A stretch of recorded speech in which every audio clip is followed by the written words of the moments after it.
The first thing you need to know about my story is this. My parents didn't just own a vineyard, they built one. From nothing. From dirt, sweat, and a dream that most people in our small town thought was impossible. When I was a kid, we didn't have much money. My parents worked regular jobs during the day, and then, in the evenings and weekends, they poured their energy into that piece of land. I can still see my father, hands rough and cracked, digging holes for the first vines until his back nearly gave out. My mother would follow behind him, planting each grapevine like it was a child of her own. They didn't hire workers back then. It was just us. Every row, every trellis, every wire strung between posts. It was sweat equity, built one blister at a time. To me, that vineyard wasn't just rows of grapes. It was proof of who my parents were. Fighters, dreamers, people who believed in legacy. As kids, my younger brother Daniel and I grew up surrounded by it. I remember summer mornings when the air smelled like sweet grass and damp soil. I'd run between the vines with sticky grape juice on my hands, pretending the vineyard was my kingdom. The buzzing of bees, the hum of tractors in the distance, the way the sunlight spilled over the hills. It was all so alive, so rich. But here's the part that matters. Even back then, it was clear who my parents thought would inherit this legacy. It wasn't me. I was the older child, the one who liked school, the one who dreamed of something beyond our small town. My parents were proud of my grades, but they didn't see me as the future of the vineyard. To them, I was destined for bigger things. College, a career, maybe a life in the city. Daniel, on the other hand, was their golden child, the chosen one. While I buried my head in books, Daniel followed my dad around the vineyard. He knew the names of every grape variety before he was 10. He loved getting dirt on his hands, running soil through his fingers, like he could feel the life in it. My parents looked at him and saw passion. They saw the air. And I won't lie to you, at first I didn't mind. I figured that was just the way things were. I actually liked school. I liked imagining a future where I didn't have to worry about late frosts killing crops or storms wiping out half a season's income. To me, the vineyard was beautiful, but it was also a burden. It tied my parents down. It demanded constant sacrifice. But Daniel didn't see it that way. He loved it, and my parents loved that he loved it. The favoritism started small. My dad would take Daniel to vineyard trade shows and wine expos, while I stayed home with homework. My mum would gush to family friends about how Daniel had a natural gift for winemaking, while my good grades got little more than a polite nod. At the time, it didn't sting too badly. I told myself, fine. If they want Daniel to have the vineyard, let them. I'll make my own way. And I did. I studied hard, got into a good university, and eventually built a career in finance. By the time I left home, I was earning decent money, living in a city, and carving out a life for myself. My parents told me they were proud. But even in their pride, I could feel the unspoken comparison. I was the responsible one, the achiever. But Daniel was the heart of the family, the golden child. Whenever I came back to visit, the vineyard was always the center of conversation. My parents would beam as they talked about Daniel's ideas for expansion, new blends he was experimenting with, the events he wanted to host. I'd sit there, sipping wine at the dinner table, watching their faces light up as if the future was already written. It didn't matter that I had my own successes. To them, Daniel was the one carrying the torch. And honestly, for a long time, I let it go. I told myself that it was fine, that the vineyard was their dream, not mine, that Daniel wanted it more than I ever did. But here's the thing about golden children. They aren't golden because they're perfect. They're golden because the family chooses to see them that way. And that choice blinds them to flaws, to mistakes, to reality itself. Looking back now, I realize the seeds of everything that happened later, the debt, the fights, the heartbreak, were planted right here in the soil of that favoritism, in their unwavering belief that Daniel was destined to carry the vineyard forward, no matter what, and me. I was the backup plan, the reliable one, the safety net they never admitted I was, until they needed me. But I didn't know that yet. Back then, all I knew was that the vineyard was our family's pride. Daniel was its chosen heir, and I was just a visitor in my own legacy. When Daniel turned 25, my parents did something that would change everything. They handed him the keys to the kingdom, the vineyard. I remember the day vividly.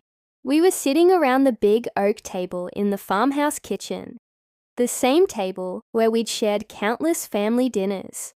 My father cleared his throat and said the words that still echo in my mind. Your brother has the passion for the land. You've got your career. Let him take this. It wasn't a suggestion. It wasn't even a discussion. It was a declaration. Daniel was officially in charge. And here's the thing. I didn't fight it. I could have argued, reminded them of all the years I spent helping out in the vineyard as a kid, or pointed out that Daniel wasn't exactly the most responsible person. But I didn't. Why? Because at that time, I genuinely believed it didn't matter. I had my own life. I had a good job in finance, steady savings, and a future that didn't depend on the whims of weather or the unpredictability of grape harvests. If Daniel wanted the vineyard, let him have it. If he succeeded, great. If he failed, well, that was on him. At least, that's what I thought. But the truth is, passion alone doesn't run a business. And while my parents saw Daniel's enthusiasm as proof he was the right man for the job, I saw something different. Daniel was reckless. Instead of treating the vineyard like the serious operation it was, he treated it like his personal playground. One of the first things he did was throw a massive wine tasting party. It wasn't for buyers, distributors, or critics. No, this was a rager for his friends. Music blasting, bottles being opened left and right, wine spilled on the ground, like it was soda. People danced between the vines, trampling the soil we'd worked so hard to cultivate. I remember walking through the vineyard the next morning, empty bottles everywhere, cigarette butts crushed into the dirt, a broken trellis leaning sideways because someone had climbed it. That wasn't a celebration, it was a disaster. But my parents, they brushed it off. He's bringing life to the vineyard, my mum said with a smile. Every good business needs excitement, my dad added. Excitement, that was their word for it. But to me, it looked like irresponsibility, and it didn't stop there. Daniel started making big investments. He bought expensive new equipment, shiny stainless steel tanks that looked impressive but weren't necessary. He ordered a state-of-the-art irrigation system when the old one worked just fine. He even hired a marketing company to design flashy labels that looked trendy but had nothing to do with our family's heritage. When I asked him about the costs, he waved me off. You have to spend money to make money, he said with a grin. The problem was, he was spending money we didn't have. And then there was the hiring. Instead of bringing in seasoned vineyard workers, people who understood grapes and soil and timing, Daniel hired his friends. Friends who liked free wine more than they liked hard work. Friends who showed up late, left early, and didn't care. If they damaged vines while driving tractors, it was like watching someone take a masterpiece painting and use it as a coaster. Every time I visited, I saw the cracks forming. The vineyard still looked beautiful on the surface, but underneath, it was bleeding. Bills weren't getting paid, orders were delayed, customers were starting to complain about quality slipping. I tried to warn him once.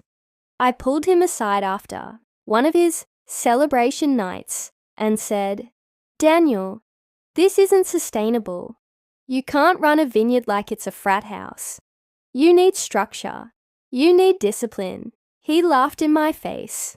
"Relax, big brother. I've got this. You just don't understand the new vision." The new vision. That was his phrase. He believed he was reinventing the vineyard, turning it into something modern and exciting. But all I saw was recklessness, disguised as innovation. And the hardest part, my parents refused to see it.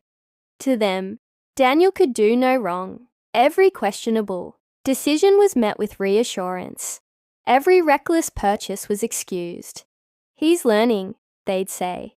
"He just needs time." But time was the one thing the vineyard didn't have. Looking back now, I realize this was the beginning of the end. Handing Daniel control wasn't just a mistake. It was a ticking time bomb. And while I thought I could wash my hands of it, distance myself from the fallout, I was wrong. Because when the golden child runs the family legacy into the ground, the family doesn't blame him. They turn to the responsible one, and that meant eventually they'd turn to me. At first, I tried to brush it off. After all, every new business owner stumbles a little in the beginning. Mistakes are part of learning, right? That's what I kept telling myself whenever I saw Daniel making choices that didn't sit well with me. But slowly the whispers began. It started with small comments I overheard when I came back home for a weekend visit. A local supplier casually mentioned that the vineyard's payment was late.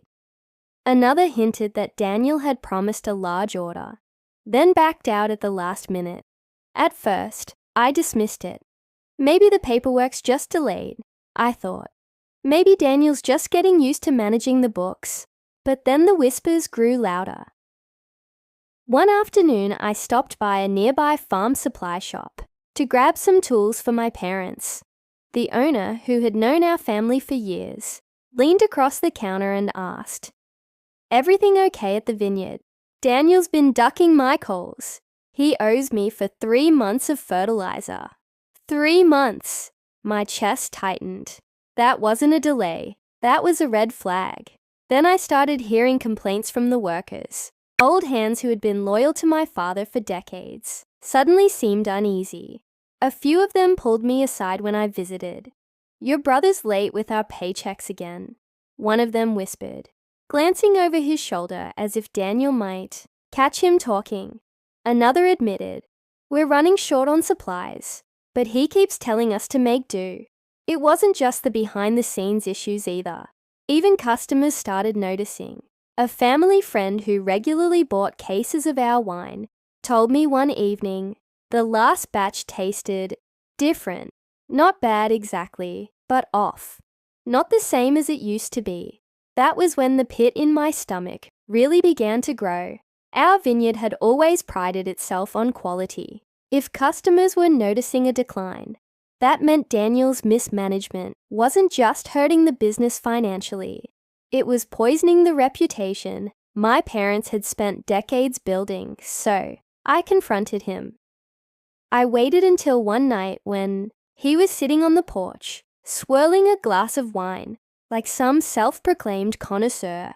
I sat down across from him and asked, straight out, "Daniel, what's going on? Suppliers are saying you're behind on payments. Workers are upset. Even the wine isn't the same." He didn't flinch. He just leaned back in his chair, smirked, and said, "Relax, big brother. It's all under control. I've got a plan. A plan." That was his answer to everything. I pressed him. "Then tell me the plan." But instead of giving me details, he launched into some vague speech about how he was revolutionizing the vineyard, how short-term struggles were just part of the process of building something greater. He talked about big ideas and future profits, like they were already guaranteed. The problem was, there was no evidence of any real strategy, no budgets, no timelines, no accountability, just words. And deep down, I knew he was lying. Not just to me, but to himself. Because behind that confident smile, there was something else in his eyes. Fear. He was in over his head, but he was too proud to admit it. I tried again. Daniel, listen to me. Running a vineyard isn't about throwing parties or making big purchases. It's about consistency. It's about relationships. Dad and Mom built this place on trust. And you're burning that trust faster than you realize. But he brushed me off like I was being dramatic. You just don't get it, he said, shaking his head. This is my vision. You left, remember? You're not part of this anymore. Those words stung more than I cared to admit. I wasn't part of this anymore. That was the truth, wasn't it? I had chosen a different path, and now I was just an outsider looking in. Still, I couldn't shake the unease. Every time I went back to my life in the city, that vineyard haunted me. I'd think about the unpaid invoices, the worried faces of the workers, the disappointed tone in our customers' voices. And the more I thought about it, the more I realized something terrifying. This wasn't just a rough patch. This was the beginning of a downward spiral. But my parents, they didn't see it. Or maybe they refused to see it. Every time I mentioned my concerns, my mum would say, "He just needs time. He's still learning." My dad would add, "We had tough years too when we started out. Don't be so hard on him." They wanted to believe Daniel's confidence. They wanted to believe the golden child couldn't fail. But I could already see the cracks spreading, and if something didn't change, I knew it was only a matter of time before the whole vineyard collapsed under the weight of his lies. The truth came crashing down one evening, like a storm I didn't see coming. My parents invited me over for dinner. Normally those dinners were warm, filled with laughter, good food, and a bottle of wine from the vineyard. But that night felt different from the moment I walked in. The air was heavy. My mom kept wringing her hands as she set the table. My dad sat silently, staring at his plate before the food was even served. I knew something was wrong. Finally, halfway through the meal, my dad put down his fork, cleared his throat, and said the words that nearly knocked me out of my chair. This vineyard is in debt. Daniel owes nearly $200,000. We're barely staying afloat. I froze. My jaw nearly hit the floor. $200,000. That wasn't a small setback. That was catastrophic. That was bankruptcy. Territory. The vineyard. The pride of our family.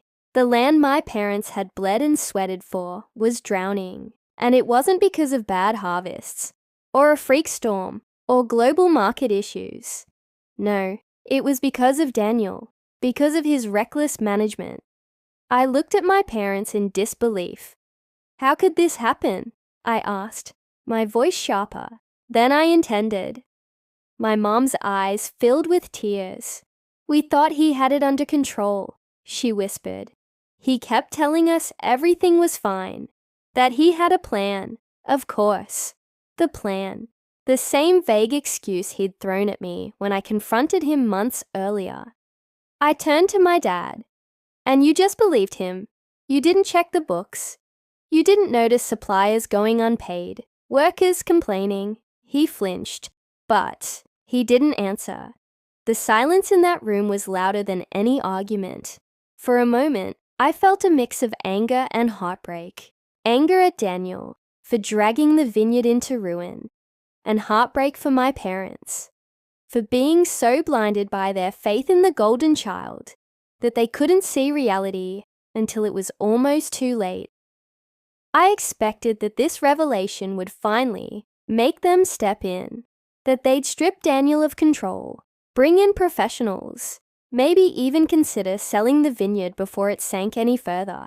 It would have made sense.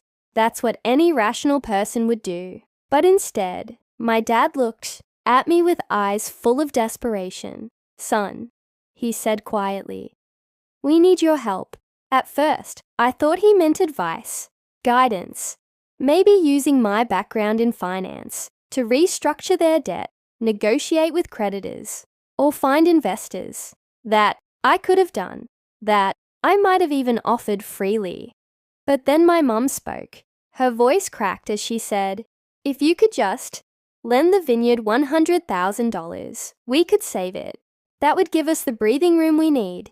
Daniel just needs more time." I stared at them, stunned. My mind went blank for a moment, like my brain couldn't process what I had just heard. They weren't just telling me about the problem. They were asking me to fix it. With my money, $100,000. That wasn't pocket change. That was my savings, my future security. I had worked years for that money, making careful choices, living responsibly, planning for my own life, and now they were asking me to hand it over, to throw it into the black hole Daniel had created. And the worst part, they weren't even holding him accountable. "Why me?" I asked finally, my voice shaking with anger I could barely contain. "Why aren't you asking Daniel to take responsibility? He caused this mess." My dad sighed, his shoulders slumping. "Because you're responsible," he said softly. "And Daniel, well, he's trying his best. Trying his best." Those words hit me like a slap. After everything, the debt, the lies, the collapsing business, they still couldn't admit that their golden child had failed. I sat back in my chair, stunned, hurt, furious. My parents weren't just asking me for help. They were asking me to sacrifice my future, to clean up Daniel's mess, without consequences for him, without any real changes. Just blind faith that this time he'd get it right. In that moment, I realized something painful. To my parents, I wasn't the heir, the dreamer, the favorite. I was the safety net, the backup plan, the one they turned to when their golden child's shine dimmed. And as much as it broke my heart, I also knew one thing for sure. If I gave them that money, I'd never see it again. "Son," my mom began, her voice trembling as she looked at me across the table. "We need your help. If you could lend the Vineyard $100,000, we can save it. You have the means. Your brother just needs more time." The words hung in the air like a hammer blow. $100,000. I froze. My mind went blank. I stared at her, then at my dad, waiting for one of them to laugh, to say it was some kind of joke. But their faces were dead serious, pale, worried, desperate. My heart pounded in my chest. That money wasn't just a number to me.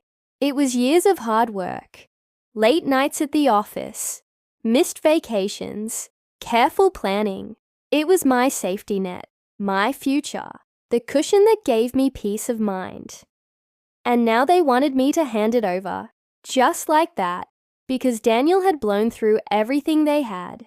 The kicker, they weren't even asking him to contribute a dime. "Why me?" I finally asked, my voice low but sharp. "Why are you asking me for this, and not Daniel?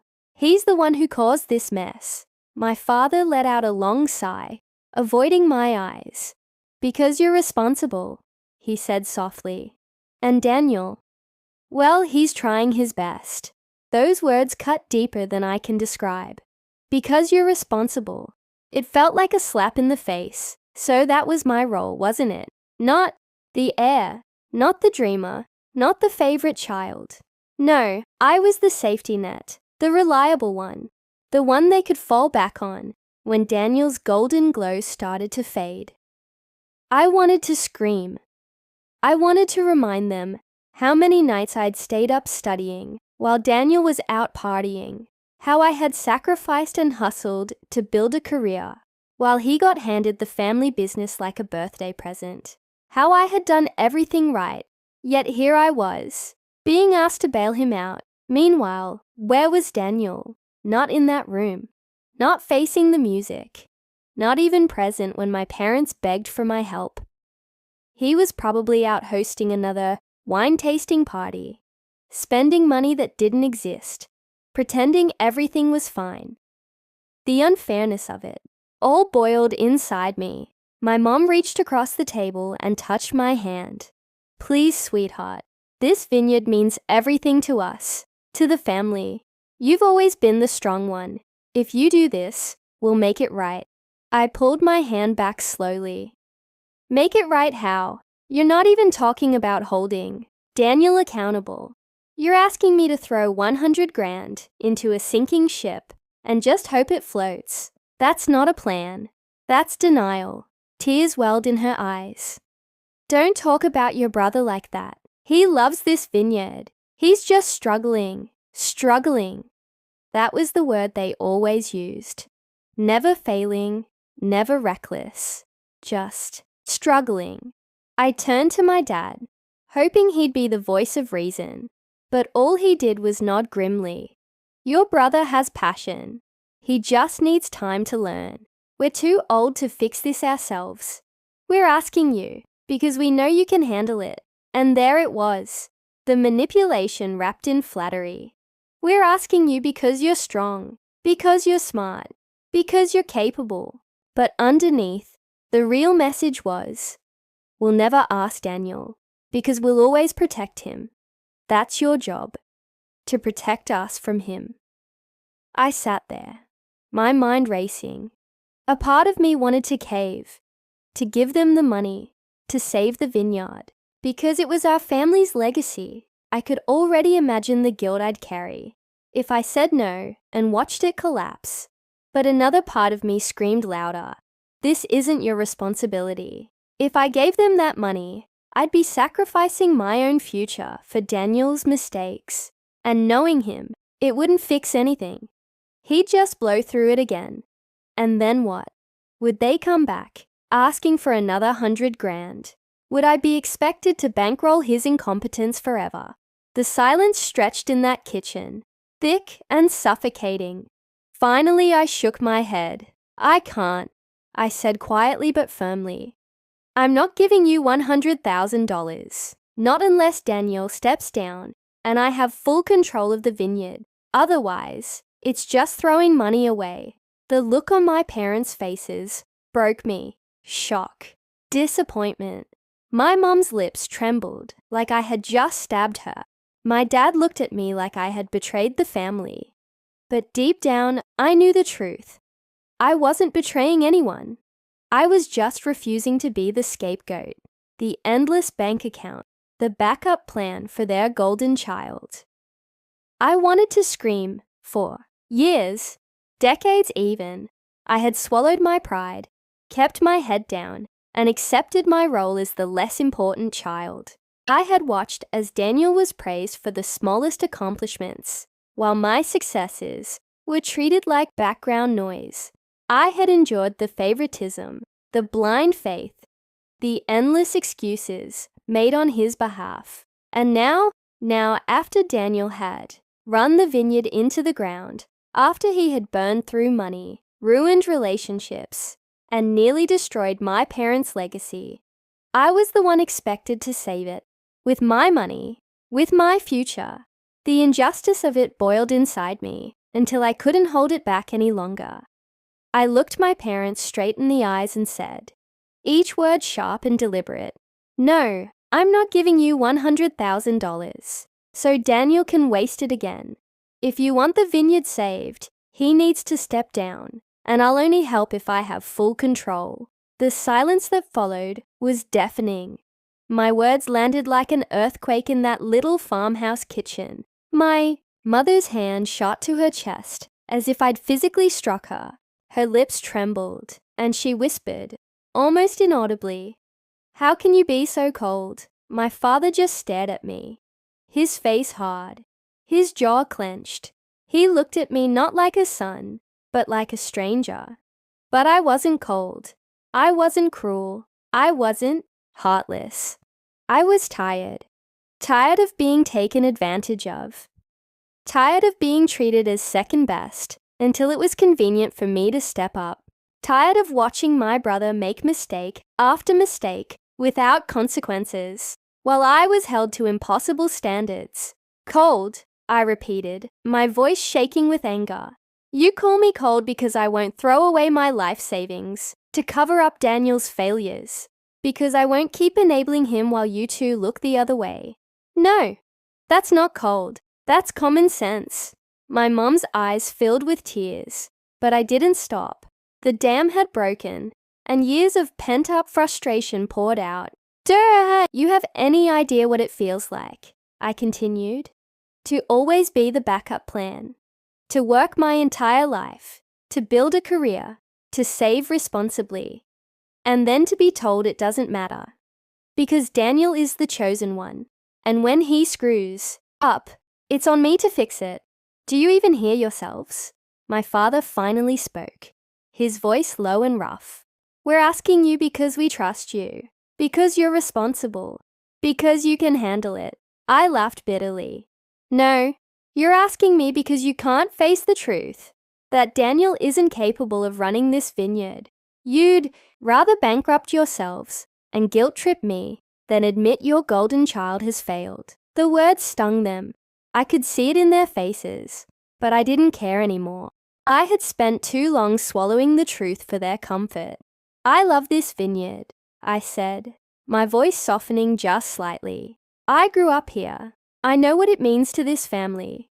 But I won't pour my money into a sinking ship while Daniel's still at the wheel.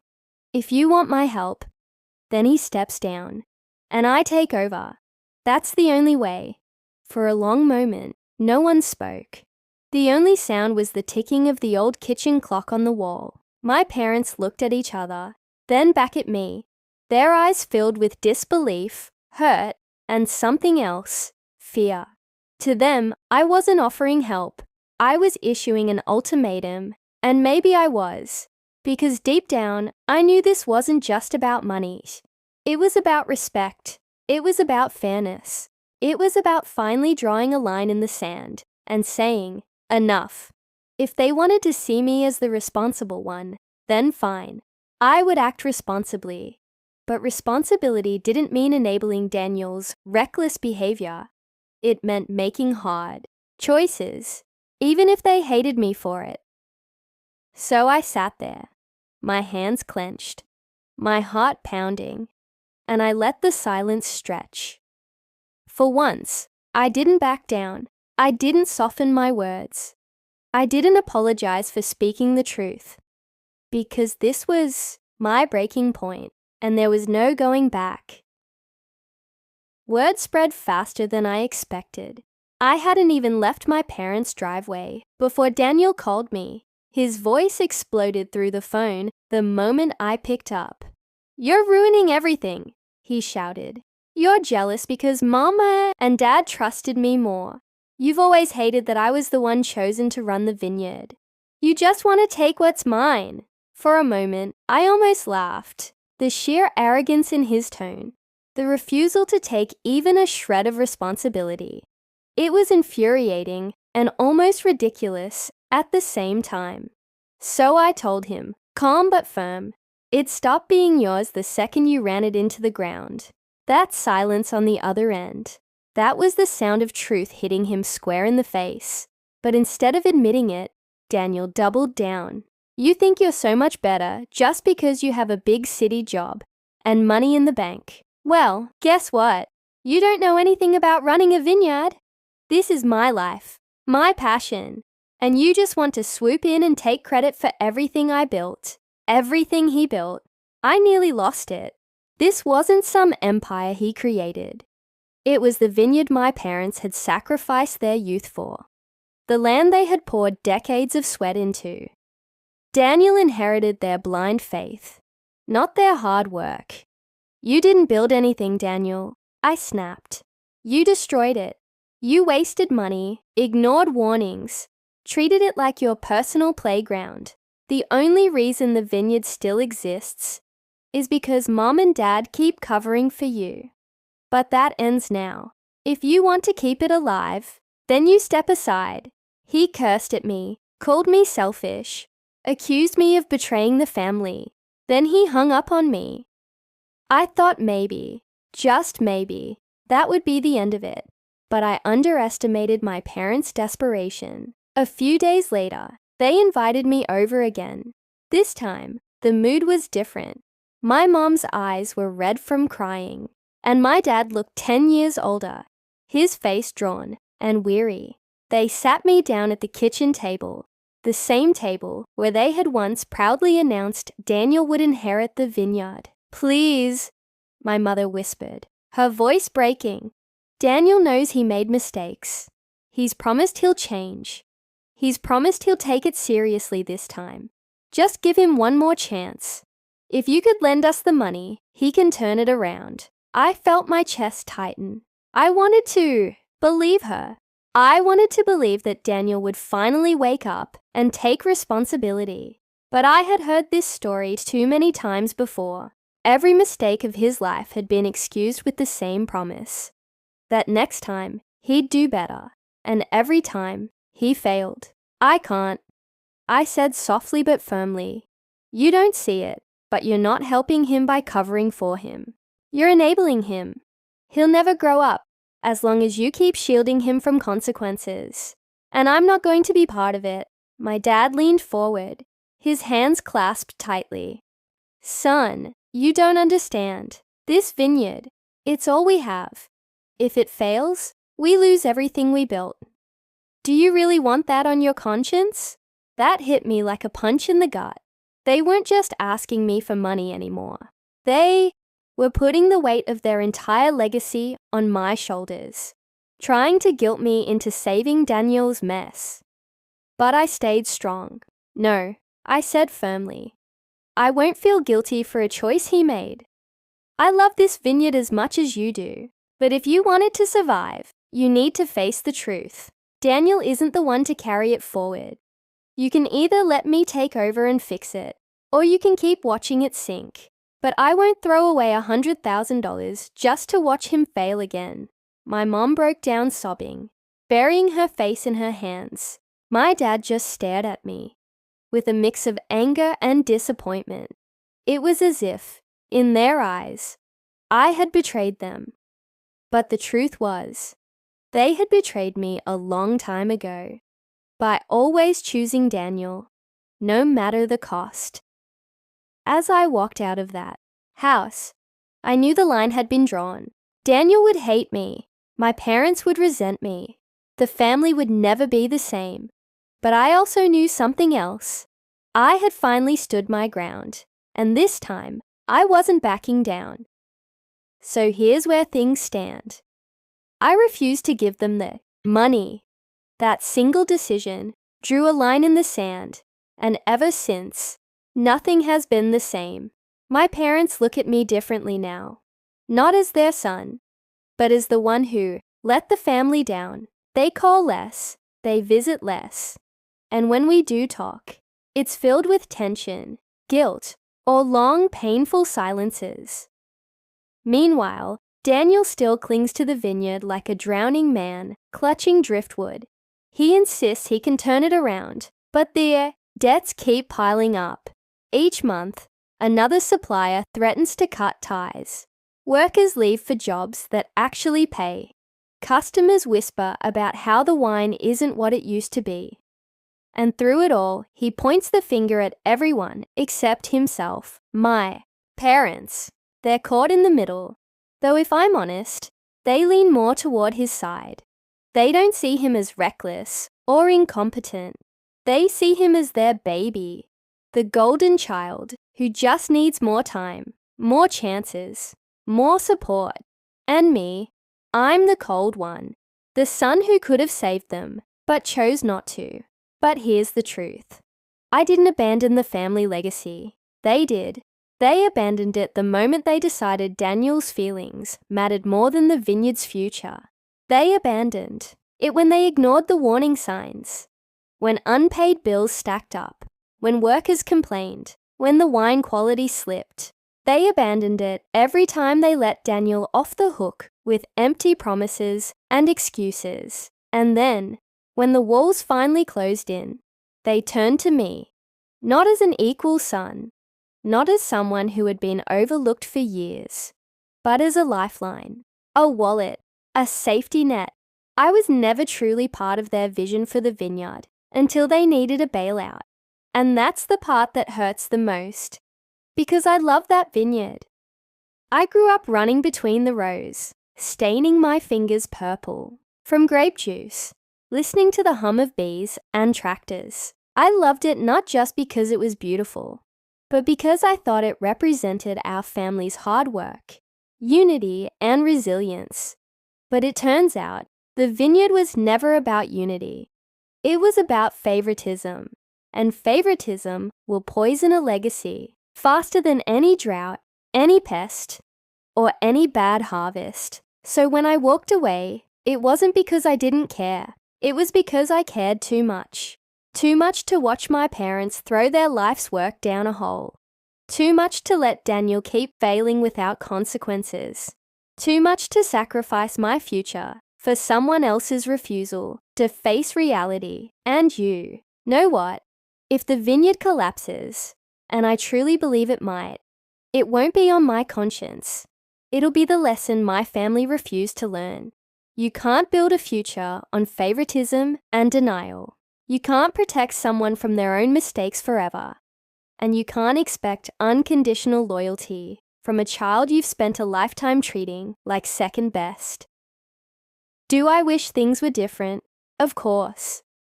I wish my parents could see me not as the responsible one who can fix everything, but as their son.